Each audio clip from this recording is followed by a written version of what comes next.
There's a moment after heartbreak where your instincts scream to do something loud, to show him what he lost, to post the photos, to prove that you've moved on. But here's the truth: real strength doesn't need a performance. You don't need to act like he meant nothing. You need to build a life where that becomes the truth. Not because you're suppressing how you feel, but because you've finally chosen to stop giving weight to someone who treated you like you were optional. He doesn't need to hear your anger to feel the loss. Your silence, your joy, your peace. That's the loudest thing he'll ever hear. When someone hurts you, walks away, or treats you like you're replaceable, it's tempting to respond with indifference that's performative.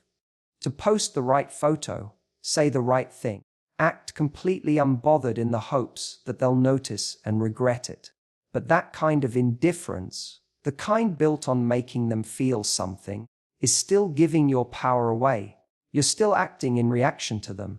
You're still living your life around what they might see, think, or feel. That's not empowerment. That's still being emotionally tied to someone who already showed you how little they valued your heart. The real shift doesn't happen when you try to make it look like he meant nothing. It happens when you stop giving him space in your thoughts, your choices, your energy. Reclaiming your power isn't about playing cold, it's about warming your life back up. Because whether you realize it or not, that relationship probably pulled your focus away from your joy, your self-worth, your growth.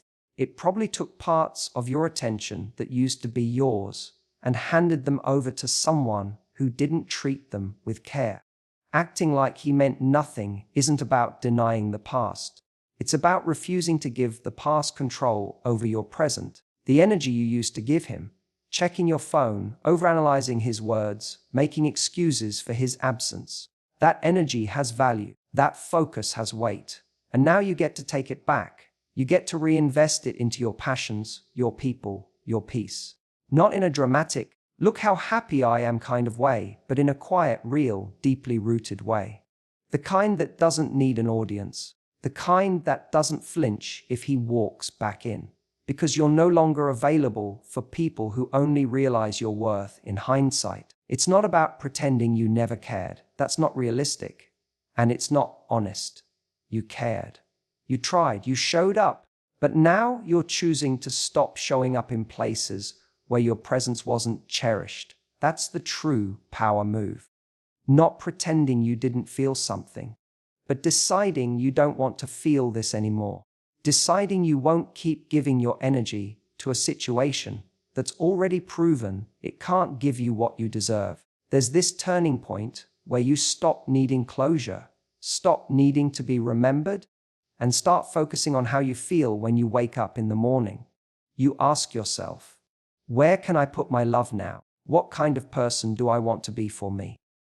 And when you start answering those questions, not out of bitterness, but out of self-respect, you stop acting like he meant nothing and start living like he doesn't define anything anymore. He may eventually notice the change. He may feel the space where your attention used to be. But by then, you won't be waiting for that moment, because your life won't be shaped by whether or not he finally sees your value. It'll be shaped by the fact that you did, that you saw it clearly enough to walk away, to stop reacting, to choose peace over the same old story. So don't act like he meant nothing just to make a point. Live like he no longer deserves the point of your focus. That's where your real power is. Not in how well you hide your feelings, but in how fully you show up for yourself now that he's no longer standing in the way. There's a difference between looking like you've moved on and actually living like you have. One is a performance. The other is a transformation. You don't need to post the perfect story or walk into a room hoping he sees how great you look. When you're really over someone, you're not living for their reaction anymore. You're living for your own peace. The healing becomes internal, quiet, not flashy. It shows up in how much lighter your days feel, how much clearer your thoughts are, how rarely you even think of him at all. That's what real detachment looks like. Not indifference for show, but peace that's earned through choosing yourself repeatedly. Too often, people confuse acting, unbothered, with empowerment, but pretending to be okay while still checking his page, still hoping he reaches out, still mentally replaying every conversation, isn't strength, it's stagnation. It's being emotionally frozen while your life continues on the surface. You don't have to pretend he meant nothing. What you can do is show up for your life in a way that makes his role in your story feel smaller and smaller over time. Not because you're suppressing your feelings, but because you're finally allowing other parts of your life to matter more.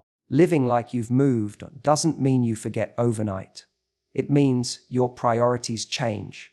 You stop romanticizing a connection that left you empty. You stop holding on to hope that this person will come back better, changed, clearer. And instead, you start redirecting your energy. You start creating, laughing, connecting with people who pour into you. You start doing things that make you proud of who you are becoming, not desperate for validation from someone who didn't know how to love you the first time around.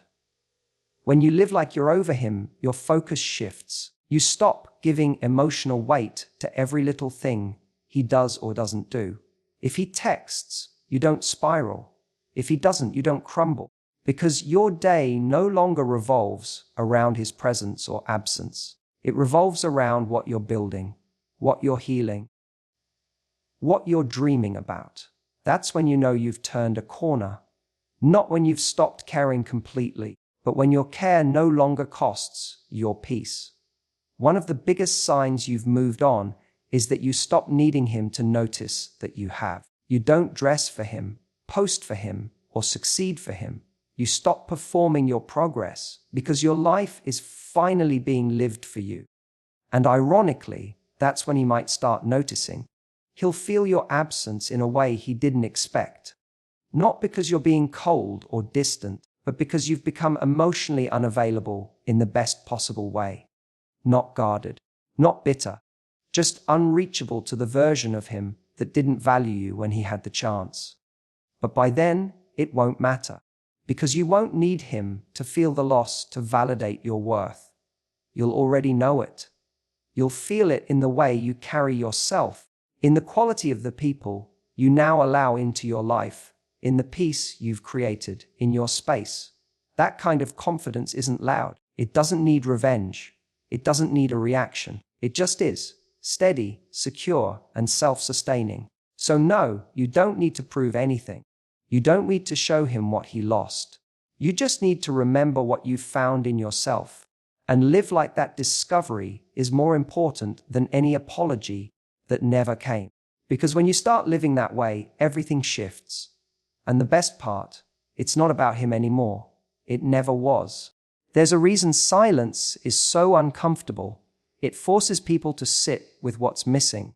And nothing disrupts someone's ego more than realizing that the person who used to argue, plead, explain, or react suddenly doesn't respond at all.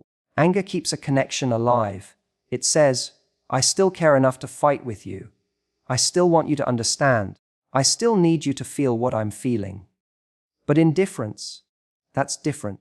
It's the emotional equivalent of turning off the lights and walking out of the room. It doesn't create drama, and that's what makes it powerful, because when someone expects to be chased or engaged and they get nothing, they're left alone with themselves, and that's where the real discomfort begins. Anger often disguises itself as power. You think if you lash out, if you say the perfect cutting line, if you finally get it off your chest, they'll feel the weight of what they've done. But that rarely happens. Most people who hurt you aren't in a place to receive your pain. If they were, they wouldn't have caused it the way they did. So when you respond with fire, you're still playing the game. You're still emotionally invested. And on some level, they know that. That's why indifference hits harder. Because it's not a reaction, it's a removal. Not just physical distance, but emotional withdrawal. You're no longer handing them your energy on a silver platter. When you become indifferent, you're not being cold or petty. You're being clear. You're saying, this no longer holds value in my life. You stop needing to be understood. You stop needing closure. You stop needing to make them see your side. You stop needing anything from them at all. And that shift is what creates the biggest impact, because most people rely on the idea that you'll always care enough to respond. And when you don't, when you move on without announcement, it confuses them. It challenges their assumptions. They begin to realize that they're no longer occupying space in your mind the way they used to. But this kind of indifference isn't about pretending. It has to come from real inner work. You don't just ignore someone and call it healing. You get to indifference by feeling it all first, grieving, processing, accepting. That's the part people want to skip because it's messy, but that's also the part that builds emotional maturity. You don't wake up indifferent. You get there through a series of decisions, deciding not to check on them, deciding to focus on your own growth, deciding to not give them one more ounce of your mental bandwidth. And eventually, those decisions add up, the triggers fade, the pull weakens, and one day you realize you don't feel the need to react at all. That's when you become untouchable, because the person who used to affect you so deeply can't reach you in the same way anymore. Not because you've shut down, but because you've evolved. You've outgrown the drama, the inconsistency, the emotional tug of war. You no longer need to prove anything or win anything. You're not even on the same playing field anymore. And that's where the true loss is for them. Not just that you're gone, but that they no longer have access to the version of you who cared so much. So if you want to be felt, don't scream, don't beg, don't try to make a statement. Just step back, reclaim your energy. Get so focused on your peace and progress that they become irrelevant. Because when you stop reacting, you start rising. And that silence, that's the sound of your healing speaking louder than words ever could. The moment you stop trying to be remembered is the moment he starts to feel your absence. It's not the silence alone that gets to him. It's the shift from being the one who always reached out, always explained, always tried to fix things, to someone who no longer feels the need to be seen, heard, or understood by him at all. That shift is powerful because it signals something deeper than a reaction. It signals a release. And when you release someone energetically, not with bitterness, not with games, but with genuine detachment, that's when they feel it the most. Not because you forced them to, but because the emotional cord they were relying on has finally been cut. When you stop trying to stay on their mind, you reclaim the parts of yourself you gave away trying to be unforgettable. You stop crafting your responses to make an impact. You stop wondering if they saw your post or read your last message. You stop playing emotional chess, hoping they'll finally come to their senses.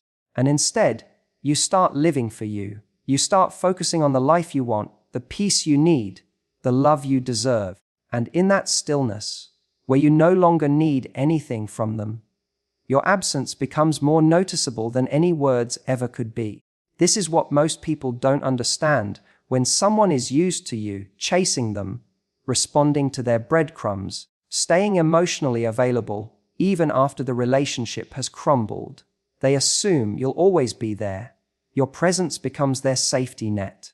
But when that presence disappears without explanation, without drama, without the usual pattern of return, they're forced to sit with the void. And what makes that void powerful isn't noise. It's the fact that you're no longer waiting to be noticed. You've moved on from needing recognition to choosing your own emotional freedom. And that kind of shift can't be faked. It's not about pretending you're fine or posting highlights of your life to spark jealousy. That's still performance. That's still you hoping he sees something and feels something. True transformation happens when you stop caring whether he sees it at all. When you've processed your hurt, let yourself grieve, and finally chosen to stop orbiting around someone who couldn't meet you where you were. That's when your energy starts to feel different. And that difference is what hits the hardest, because it's not just silence, it's self-respect. It's the space he used to fill, now occupied by your own growth. Eventually, He might wonder why you haven't reached out, why you haven't tried again, why the energy he once relied on to feed his ego is no longer there. But by the time he starts to feel your absence, you'll be far enough along in your healing that his awareness won't matter. You won't need his validation, his apology, or his regret. You'll have already given yourself the closure he was never capable of providing. So, don't waste your energy trying to be unforgettable. Be unavailable to people who never saw your value when you were fully present. Let your absence speak, not because it's calculated, but because it's honest. You've decided to stop participating in a story that never honored the fullness of who you are. And in doing that, you're not just letting him feel the loss. You're finally setting yourself free from the need to be remembered at all. Healing isn't something you post about. It isn't the carefully curated image you present to make someone think you're doing well. It's not in the witty captions, the filtered smiles, or the strategic silence you hope will be noticed. Real healing doesn't need to be witnessed to be valid. It's quiet, often messy, and it rarely looks like strength in the beginning, because healing doesn't come from proving a point. It comes from deciding every day not to abandon yourself again the way someone else did. When you act like he meant nothing just to get a reaction, you're not healing. You're performing. You're still tying your worth to how he responds, how he feels, whether or not he notices your absence. And that kind of healing will always feel shaky, because as long as your power depends on someone else's awareness, you're still giving it away. True healing is a decision to stop playing games, a decision to sit with the truth, even when it hurts, a decision to focus on your growth, not his regret. You get to choose peace, even if your heart still aches. You get to choose clarity, even if your mind still wanders back to what could have been. That's what makes healing so hard. It's not clean or linear. Some days you feel strong, other days you want to reach out, to fix what's broken, to hear his voice again. But the difference is, when you've truly made the decision to heal, you no longer act on those impulses. You pause. You breathe. You remind yourself why you're choosing to move forward instead of backward. Healing doesn't look like pretending you're fine. It looks like crying when you need to, setting boundaries even when they feel uncomfortable, admitting the relationship wasn't healthy even if the love was real. It means letting go of the fantasy you held onto for too long and choosing what's real instead, your own emotional safety, your own self-worth, your own future. Because healing means you're no longer willing to keep participating in something that left you questioning your value. The moment you decide to heal, you stop needing to prove anything. You stop needing him to miss you, to chase you, to realize what he lost. Because you're no longer driven by revenge or validation. You're driven by freedom, and that freedom shows up in unexpected ways. In how you talk to yourself when you're alone. In how you stop checking your phone. In how you show up for your life without needing to be seen by him at all. When healing becomes a decision, your energy shifts. Not in a forced, look how happy I am kind of way, but in a grounded, peaceful way. You stop entertaining people who give you less than you deserve. You stop asking, what's wrong with me? And start asking, what do I actually want? And when you get clear on that, you stop accepting relationships that feel like confusion and start seeking connections that feel like home. He might never understand what he lost. He might never apologize, never reach out, never have the epiphany you once hoped for. But that's no longer your concern, because your healing is no longer about him, it's about you. It's about becoming someone who doesn't need to act like he meant nothing, because your life is so full, so authentic, and so rooted in self-respect that his absence no longer defines you. And that, more than anything, is the most powerful thing you can choose. There's a kind of strength that doesn't announce itself. It's not found in dramatic exits, emotional outbursts, or revenge plots. It's found in the quiet moments where you choose not to look back, where you choose not to text, where you let the memory stay where it belongs, in the past. That strength becomes your new standard, And it builds something far more lasting than a moment of recognition from someone who let you down. Because the best revenge, if you want to call it that, isn't being missed. It's building a life so full, so grounded, so yours, that there's nothing left to go back to. When someone breaks your heart, it's easy to think that making them feel your pain will somehow balance the scales.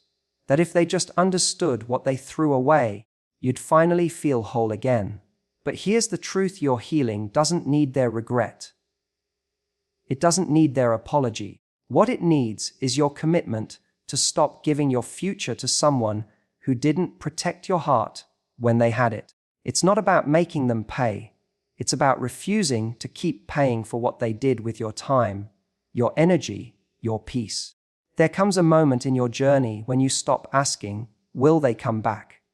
And start asking, would I even want them if they did? And if you're honest, the version of you that's growing, healing, evolving, that version probably wants more, not because they weren't good enough, but because the dynamic wasn't. Because you now crave something more stable, more clear, more emotionally available than what you used to tolerate. And when you realize that, you stop hoping they'll wake up and realize your worth. You already did. And that's the only realization that actually changes anything. Living your best life isn't about being seen. It's about finally seeing yourself clearly. Seeing how far you've come, how much you've survived, how deeply you're capable of loving, not just others, but yourself. You start doing things not for the sake of proving you're over it, but because you genuinely are moving through it. You start making choices based on joy, not revenge. Peace, not pettiness. And in that space, you begin to create a life that has nothing to do with the version of you that kept waiting to be chosen. That kind of life speaks volumes. Without a word, without a show. Because the people who once took your presence for granted will feel the shift when they no longer get to witness your glow up firsthand. But by the time they notice, you'll be too far down your path to turn around. And not out of anger, but because the life you've built feels too aligned to trade for what you used to settle for. It's not about pretending you were never hurt. It's about choosing not to carry that hurt forward, not into your next relationship, not into your next opportunity, and definitely not into your self-worth. You act like he meant nothing, not because he didn't, but because your healing has created a life where he no longer fits. That doesn't erase what happened. It just means you've grown past the need to stay stuck in it. So you move forward, not to make a point, not to get a reaction, but because this new version of you, the one who chooses peace, chooses boundaries, chooses herself, that version has better things to do than look back. And that quiet confidence, that's the kind of power that leaves the deepest impression. You don't act like he meant nothing to hurt him. You do it because your healing finally matters more than his attention. You let him feel the loss, not through words, not through posts, not through forced indifference, but by living a life that no longer revolves around him. One where your peace is louder than your pain. One where your growth is so steady. His presence fades into the background noise it was always destined to become. The real power isn't in proving your worth to someone who overlooked it.